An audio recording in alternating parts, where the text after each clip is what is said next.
Hi guys, welcome back to my channel. If you are very new around here, then I'm Sammi-Jo. I am a mother of 3 and I make videos on all things to do about motherhood, being a bit more eco-friendly. Cotton nappies has been a lot of my content recently, breastfeeding, and just anything that's helpful really. I do try and do like hacks and tips as well, so you're very welcome to stick around. If you do enjoy this video, please do subscribe and hit that thumbs up button.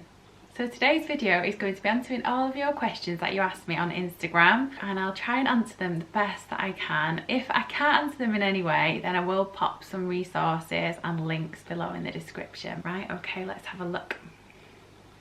Okay, Rebecca185. Hi Rebecca. Baby won't feed for long. How do I change this? He's 9th centile, don't want him to drop. Okay, so there are lots of reasons why a baby doesn't feed for very long. There are some tips as to how to get them to feed for longer. Some of these I have tried and they've worked successfully, but you have to try and figure out why they won't feed for long. Now, this could be a nursing strike. I don't know how old your baby is, but there's lots of reasons why the baby would not be feeding for very long. One of the things could be pain. I don't know how old they are, but it could be teething. It could be something like oral thrush.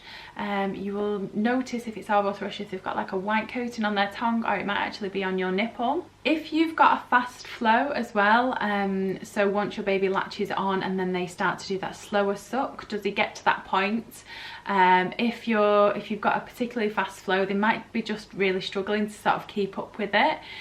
To counteract that, you can either use do you know, one of those, I think they call them hackers. I've got a Lanciner one though that you can put on your other boob to catch that letdown, or you can express before you feed them, so they get that. They used to call it the hind milk, but it's almost that thicker milk because the first milk that they get is quite watery. And you're right, he won't be putting on that much weight if he's just getting that first level of milk, that more watery milk, because that tends to be the milk that will quench their thirst almost, whereas the thicker milk will quench their hunger. Some other reasons they might have a stuffy nose, they might have tongue tie. I don't know whether you've checked with your health visitor or any support around that. My third baby had a tongue tie and he didn't have an issue with latch at all, but it is something that people say that happens, so I would go and see somebody about that. Also, other things like the smell. If you've recently started using a body lotion or perfume, that might be quite like irritating or overstimulated. They might be distracted. If you change positions, that might help as well. There's lots of reasons why they don't feed for very long, but if you're really struggling or you're worried, then definitely go and ask for help from your health visitor or a lactation consultant, because there should be one within your district wherever you live. Right, next one, baby still feeding every 3 hours and at night at 6-month-old. He snacks during the day. Right, okay. So my baby at 6-month-old was probably still feeding every 3 hours and snacking during the day, because they tend to use it for everything, for drink, for comfort. I suppose trying to fit into the cues of what your baby is needing for. If they're 6-month-old and you think that they're thirsty, during meal times I tend to give water instead of breast milk. When I was first weaning, I would give breast milk, but I just find that that quenches their thirst while they're eating, and then breast is for cuddles, for an actual meal, sort of, if that makes sense. But it is perfectly normal for 6-month-olds to still be waking up every 3 hours, especially if they're breastfed. I know there's this like culture that babies should sleep through, and I get it. Do you know what? I would really love a full night's sleep, but it is evolutionary for babies to wake up. So please don't worry if your baby is still waking up every 3 hours at 6-month-old. Lara, hi Lara. 7 weeks with my first, so back for the first time today. Oh, I really want to give breastfeeding a try. So, I mean, the first thing that I would recommend doing is watching lots of YouTube videos, searching online, but then just taking bits of advice from wherever you see. It's ultimately up to you and how you see it personally. For me, when I first started, when I was pregnant, I was like, I've got to breastfeed. I really want to breastfeed. My mum did it. It's kind of like almost say family tradition, because it's a bit of an odd tradition to have. But I felt supported, so getting a good support network around you to begin with is really, really good ground if you want to start breastfeeding. I would encourage skin to skin contact as soon as the baby is born to be put on your chest. That helps them regulate their heartbeat, their body temperature, and it also can help initiate breastfeeding. So some babies actually just like nuzzle down or like do that when they're first born. My third did that and it was amazing. But if you've got any questions at all specifically, then I'll try my best to help with that. Okay, Ellie, hi Ellie. Third baby due, first two struggle to feed due to various medical problems, and I'm very anxious this time. That is completely understandable. I think that if you've had a negative experience with anything, you're always more anxious the next time that you're going to try it. I don't know like your personal situation, but depending on what the medical situation was before, if they were prem babies, I know that a lot of mums express and then they struggle to breastfeed off the breast.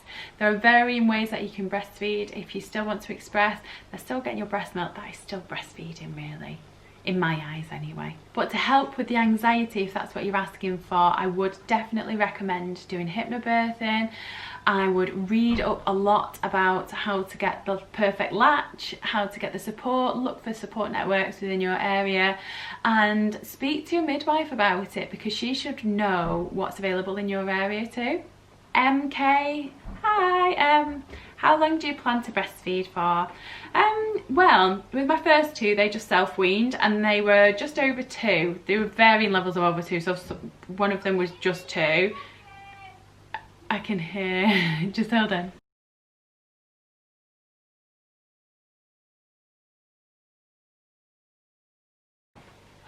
So that went on a lot longer than I thought.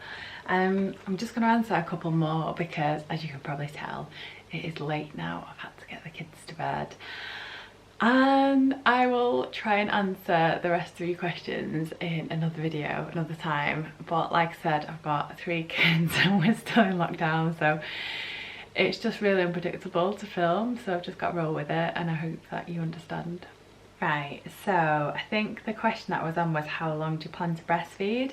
And it's pretty much, I'm just gonna let himself wean. Every baby's different. I think that with the girls, they were both over 2, but I can't remember exactly how much over 2 they were. But yeah, I wouldn't worry at all about when you plan to breastfeed till. I mean, just feel it off your baby really and how they're doing. And how you're doing as well. That's a massive thing. I think people forget about that sometimes. It's about both of you. The longest I've breastfed with this baby and teeth are coming through, does that change the latch? So I suppose it depends on your baby again, because I would check your latch, because the teeth shouldn't be like on the end of your nipple. It should be fully in their mouth. Maybe try a different feeding position, but I would definitely ask if you've got like a lactation consultant or health visitor, so you should still have one of those in contact, to check your latch to see whether that's okay. They should be able to do like video consultations now. I know that with all the COVID stuff, you'll probably be worried about going into anywhere, and there's lots of videos on YouTube. I'll try and find some useful ones and link them in the description below. Hi Sadie.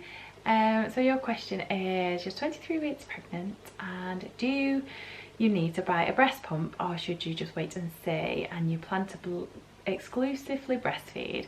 So I have bought a breast pump every pregnancy and I have rarely used them. When I have used them, it's been absolutely brilliant. But I would say if you want one piece of equipment, the LV, the portable breast pump, that is brilliant. And I've got a Lanciner, like little plastic suction one that you can put on the other boob to collect the other milk. I think other people use like the Hacker or whatever, but I wouldn't rush out and get a breast pump or order a breast pump before the baby's here. Just see how you do really. but ultimately it's up to you whether you want to do that. Hi, I won't mention your name because this is quite private, but I really want to breastfeed.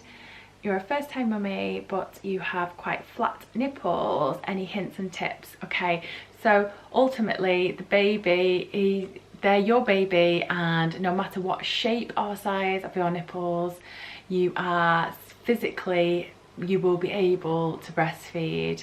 I wouldn't worry at all because your nipple shape does change as you're breastfeeding anyway. It shouldn't be an issue at all, so please don't worry about it. When were you feed till? She's at 2.5 years so far. That's absolutely brilliant. Like I said, I've fed them other two till they were just over 2. I'm just going to see how it goes and see. Another one about, should you buy a pump? Yeah, the same advice as before really. I wouldn't if I'm looking back, but then as the baby gets a bit bigger, it is nice to be able to express, and you can add that into food and their drinks and stuff like that as they get a bit older. And if you want to wean them off the boob, then you can still give them breast milk and just express it. Any tips, advice for first time mum due November? Anything you should do to prepare? I would just read and watch about it, and I would definitely look into hypnobirthing and sort of breathing techniques and mindfulness stuff.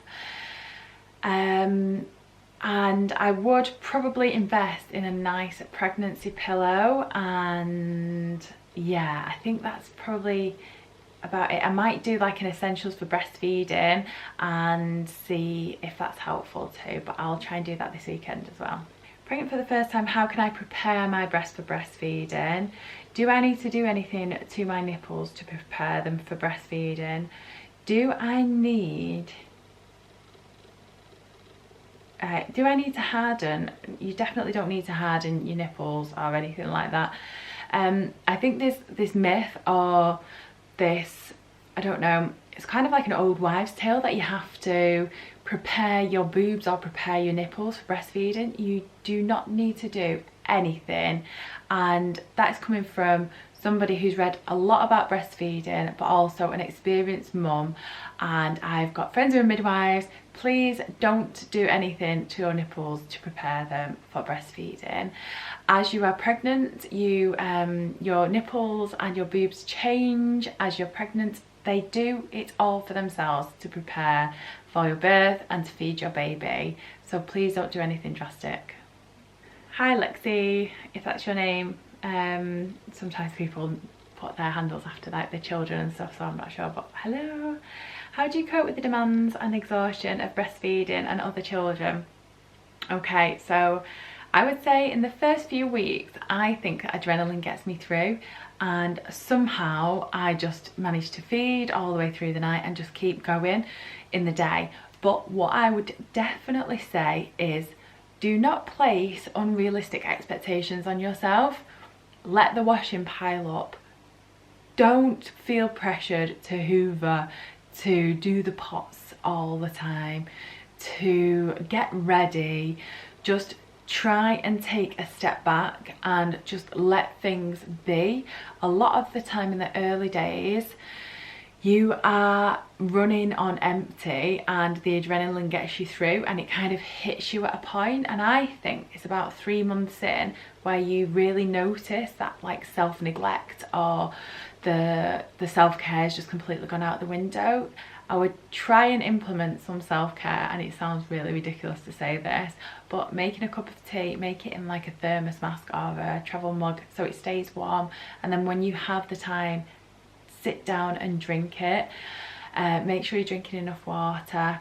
Demands of the other children, use things to your advantage. If you've got tablets, if you've got television, if you've got toys, if you've got activities for them to do, then set them up before you sit down. So I've got children of different ages, so the older one, she can do bits for herself, but the 3-year-old, you know, she'll still call me to do things for her. If I'm sat down, I literally have to just get up with the baby and like go and sort her out.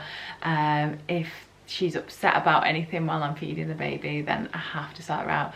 It's balancing that when you've got multiple children is difficult, but you just find a way to do it. Some people find that their children will sit down and play. Some will sit down and watch the TV. Others sort of kind of need to be watched all the time. Use things to help you get through it, and try and not let the mum guilt get to you, because it can. I mean, look at me from the first part of the video to it's been like 4 hours and it just gets slowly and slowly more dishevelled as the day goes on. But do you know what? My appearance is not the most important thing. It's about trying to feed the kids, get them doing things that will entertain them and occupy them, and keeping them safe and well. And I think sometimes you have to do whatever you have to do to get through the day. My schedule, I used to be like, right, I've got to get up in the morning, have a shower, get ready for the day. That makes me feel so much better. But actually, more recently, it is I have a shower at the night time before I go to bed when everybody's asleep, and that is like really nice self-care time. And I'll do a nice like skincare routine, have a cup of tea before I go to bed, and then I put on some mindfulness, or like they have like hypnotherapy stuff on YouTube. It's really, really important that you try and get in somewhere thinking about yourself, because if you are well looked after, then the kids will feel miles better for it, and you'll just be you're just a better mother for it. I am anyway, definitely. Right, so I'll leave it there. I really hope this has been useful. Thank you so much for all of your questions. Please do subscribe if you've not already. Thank you so much for watching, and I will see you in the next video. Take care, bye.